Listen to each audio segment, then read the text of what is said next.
রতনপুর ছোট্ট এক শান্ত গ্রাম। চারদিকে সবুজ ধানক্ষেত, মাঝখানে একটা পুরনো জমিদার বাড়ি। কেউ আরও বাড়ির ধারে কাছে যায় না। লোকমুখে শোনা যায়, রাত হলেই বাড়িটার ভেতর থেকে আজব আওয়াজ শোনা যায়, হাসির, কান্নার, এমনকি শিকল টানারও। একদিন শহর থেকে আগমন ঘটে তরুণ সাংবাদিক রুদ্রর। সেই গ্রামের এই রহস্যময় জমিদার বাড়ির গল্প শুনে ঠিক করল, নিজে গিয়ে সত্যি কি তা খুঁজে বের করবে। রাত্রি 10টা বাজতেই রুদ্র প্রবেশ করল জমিদার বাড়ির ভেতরে। টর্চ জ্বালিয়ে দেখে, দেয়ালে ছেঁড়া ছবি, ছাদ থেকে ঝুলে থাকা জাল আর গলানো মোমবাতি। হঠাৎই একটা আওয়াজ, যেন কেউ সিঁড়ি দিয়ে নামছে। রুদ্র লুকিয়ে পড়ে একটা পুরনো আলমারির পেছনে।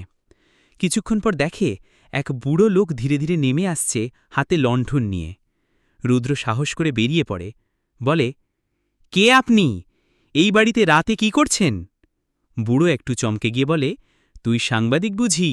অনেক বছর কেউ এখানে আসিনি। আমি এই বাড়ির শেষ কর্মচারী, মদন।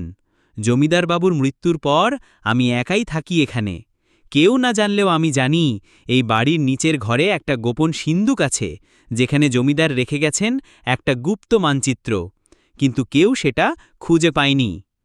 রুদ্র জিজ্ঞাসা করে, তাহলে রাতে আওয়াজ হয় কেন?